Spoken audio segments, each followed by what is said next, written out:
In Argentina, workers' unions and social movements demonstrate for the democratization of justice regarding the impeachment trial against the members of the Supreme Court. In Peru, demonstrators marked 3 months since the beginning of the protests against Dina Boluarte's government. In the region of Puno, citizens declared a strike denouncing police violence. And in France, labor unions held the 6th day of protest against the pension reform promoted by President Emmanuel Macron.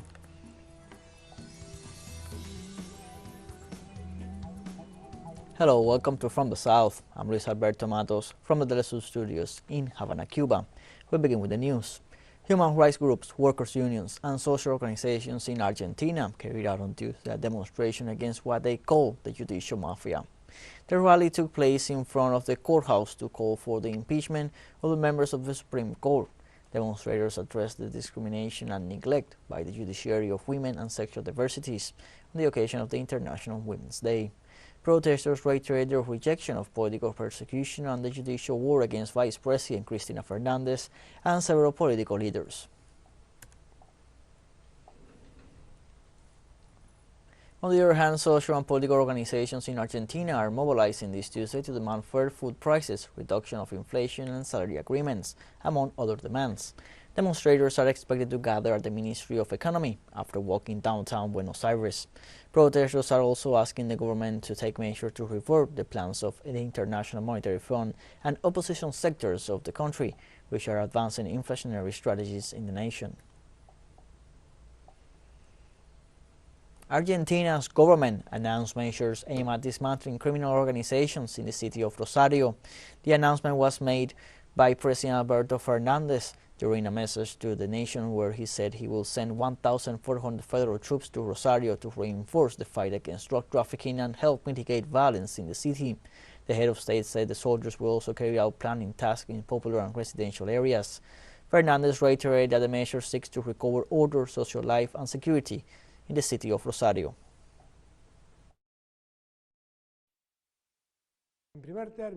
First, I ordered a reinforcement of up to 14,000 federal forces to be made available for the city of Rosario. We are going to make Rosario recover order and its social life in freedom and security. But above all, we will bring justice. We owe it to the victims of the mafias, and we owe it to the children of this city. We will not allow one more act of impunity.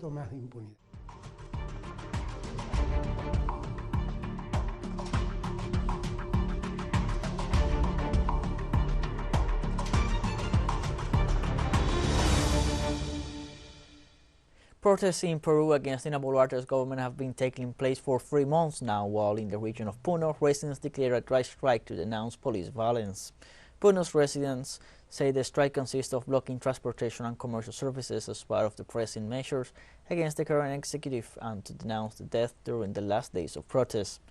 Residents from different parts of the department have arrived in the city of Puno to support the rallies. Protesters' representatives reaffirmed that the demonstrations would intensify after what happened over the weekend in Desaguadero de Llave, where 6 soldiers drowned in a river and a woman was shot.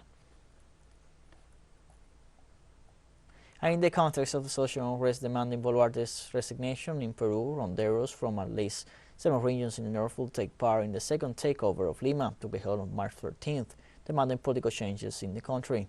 Groups of volunteers which provide community justice in rural areas known as the ronderos will begin their journey to the capital on March 9th from the regions of Ancash, La Libertad, Cajamarca, Lambayeque, Piura, Amazonas, and San Martin.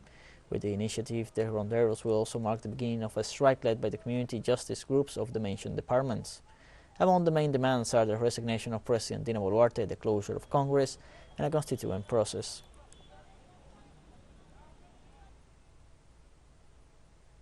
Likewise, in the framework of social unrest against the Boluarte administration, a total strike affecting commerce and transportation began on Tuesday in the southern Peruvian region of Puno, with several entries and exits blocked in the city of Juliaca.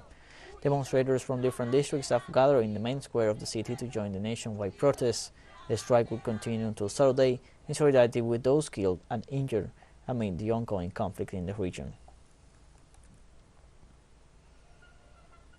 In Ecuador, constitutional procedures and timelines for a possible impeachment trial against President Guillermo Lasso advance.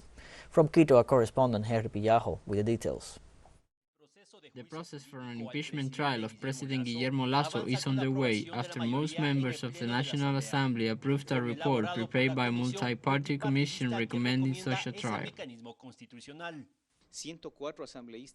Total Assembly membership is 137. There were 125 Assembly members present and 104 voters in favor of the impeachment trial. That is almost a unanimous vote, and it sends a strong message about the current institutional and political crisis in the country. The motion was okayed by representatives of all the political parties that make up the Assembly, a necessary step to continue with the process to impeach the president. The possibility of an impeachment trial is in line with the second paragraph of Article 129 in reference to crimes related to public administration. The lawmakers must accompany the motion with supporting evidence they already have or announce which evidence will be introduced during the trial. The formal request for this kind of trial requires the signature of at least 46 Assembly members. Then it goes to the Legislative Administration Council, and from there it is sent to the Constitutional Court. The Legislative Assembly Council will verify that the requirements for this type of trial are met, and if so, indicate that the Constitutional Court of the National Assembly issues a preliminary constitutionality certificate. Once there, the court will verify the constitutionality of the impeachment motion, and it will issue its ruling within 6 days. The Constitutional Court has 6 days to approve the trial, and if they do so, it'll take about 45 days in total for the motion to go back to the Assembly to be discussed by the Oversight Committee, and from there down to the plenary for debate.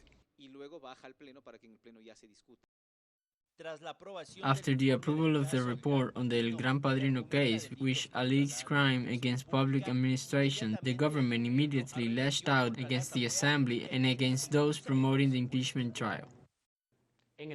In the end, it is an assortment of patches and rectifications made at their whim and convenience. They have left out characters that should have been investigated, a real attack on reason and common sense.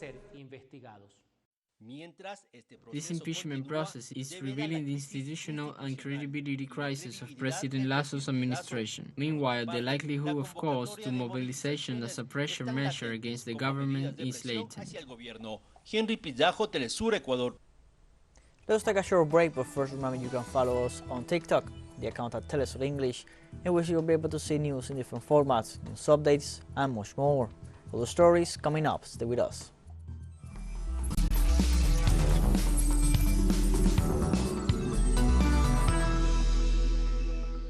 Welcome back from the south. In France, unions held the 6th day of protest against the pension reform promoted by Emmanuel Macron's government. Protesters rejected Macron's overhaul of the pension reform system, which aims to increase the retirement age from 62 to 64. Meanwhile, truck drivers have blocked several highways in the country since Monday, while the train service and public transportation in Paris have been disrupted by protests. For their part, spokesmen of the different sectors warned that the actions could be extended if the government does not attend to their demands. The battle begins today. In a few hours, we can say the whole country will come to a halt, as one after another, professions begin the fight, in a large number of sectors that are decisive for the life of the country.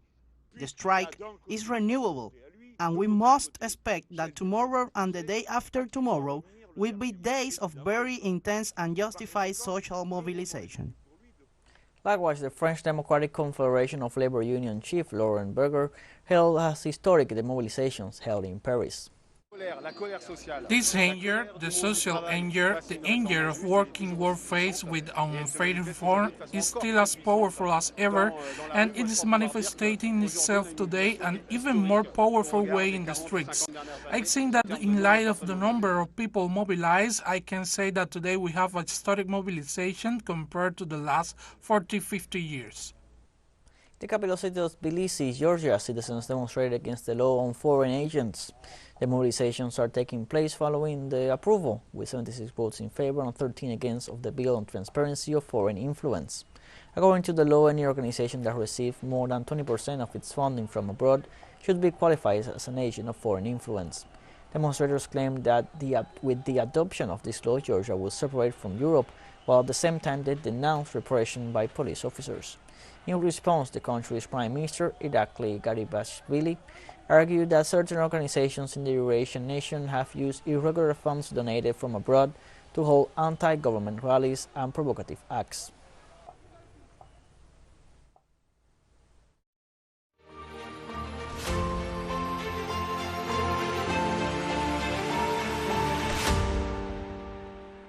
The Russian Defense Ministry reported that 90 Russians who were being held captive by Ukrainian forces as war prisoners were returned on Tuesday from Ukrainian-controlled territory to Russia. The return comes after a process of negotiations with Kiev. The agency said the servicemen were in mortal danger while in captivity. According to the ministry, the release will be taken to Moscow to undergo rehabilitation in medical centers and are receiving the necessary psychological and medical assistance. The North Atlantic Treaty Organization confirmed on Tuesday that it will hold a meeting between Turkey, Sweden and Finland next Thursday to unblock the entry of the two Nordic countries into the warmongering alliance. The meeting, to be held at NATO headquarters in Brussels, will take place after Hungary, which also opposes membership, begins parliamentary debates on the issue to ratify or not its position. Jens Stoltenberg, Secretary General of the Alliance, announced the meeting at a press conference together with Swedish Prime Minister Ulf Kristersson from Stockholm. The Turkish government opposes the entry of Sweden and Finland into NATO because it accuses their governments of lack of cooperation in their fight against political activists of the Kurdistan Workers' Party, whom Ankara describes as terrorists.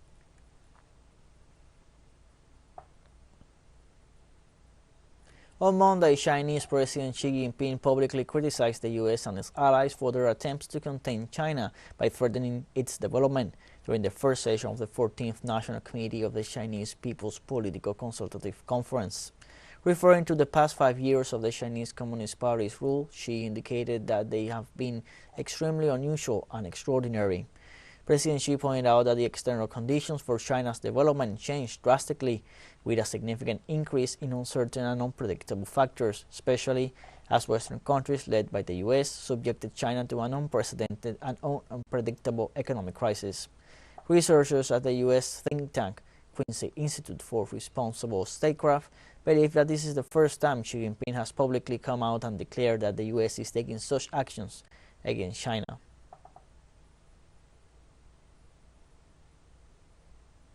teleSUR English continues to grow. You can now tune in from 33 different African countries through StarSat. Dial 461 and enjoy a Latin American alternative broadcast. One final short break and we'll be right back. Stay with us.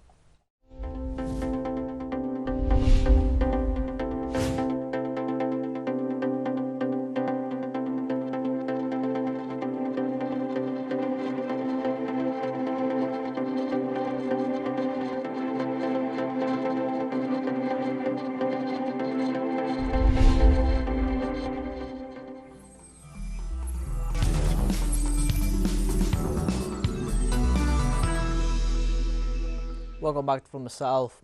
Israeli troops killed 6 Palestinians in Jenin during the latest deadly raid in a surge of violence in the occupied West Bank. Israeli troops reportedly entered a Jenin refugee camp on Tuesday, followed by heavy gunfire between militants as forces surrounded the house. Witnesses say rockets had been fired at a building housing a group of militants and reported gunfire in the streets elsewhere in the northern West Bank camp. According to Palestinian officials, 6 men had been killed, one aged 49 and the rest in their 20s, while 16 others were wounded. The Palestinian government called the use of rockets in the city an act of all-out war and accused Israel of destroying all efforts to restore stability in the region.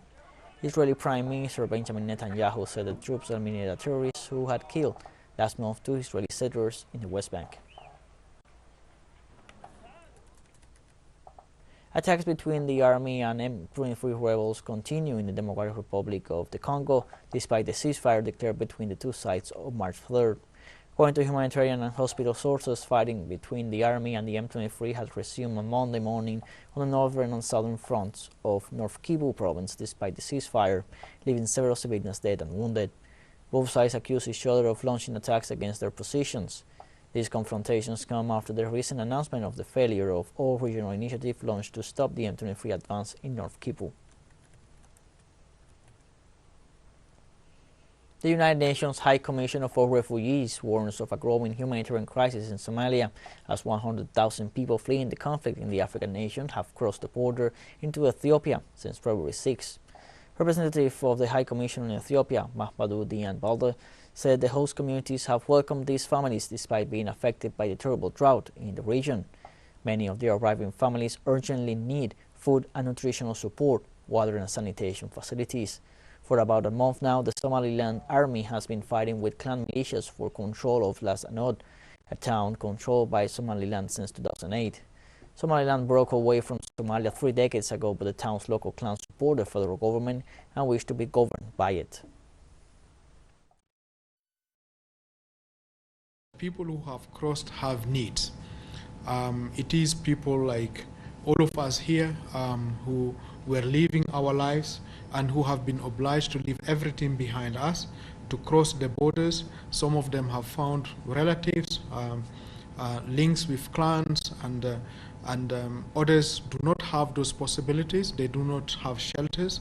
They need food, they need water, they need medical support, and these needs are quite urgent.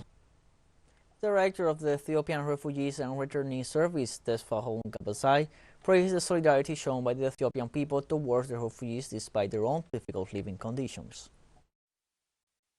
It's also very much touching to know that these people who have been affected themselves by drought and by different challenges were the first responders to stretching their hands and also in welcoming the refugees.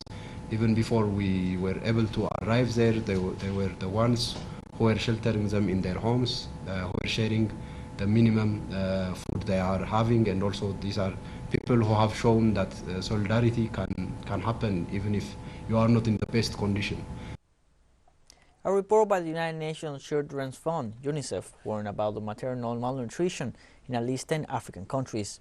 The document warns that during the first quarter of the year, some 6.9 million adolescents, pregnant and breastfeeding women suffer from acute malnutrition, an increase from the 5.5 million during the same period in 2020. Among the most affected countries, UNICEF pointed out Burkina Faso, Chad, the Democratic Republic of the Congo, Ethiopia, and Kenya. The international organization warned that in recent decades, nutritional inequality has worsened, leading to a global nutrition crisis among teenager females.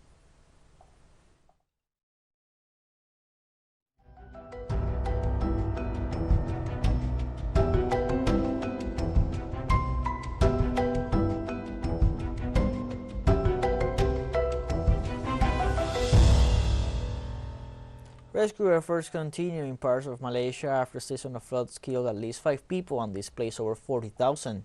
In this sense, the National Flood Disaster Agency confirmed Johor with a population of 4 million as the worst hit by the season's floods.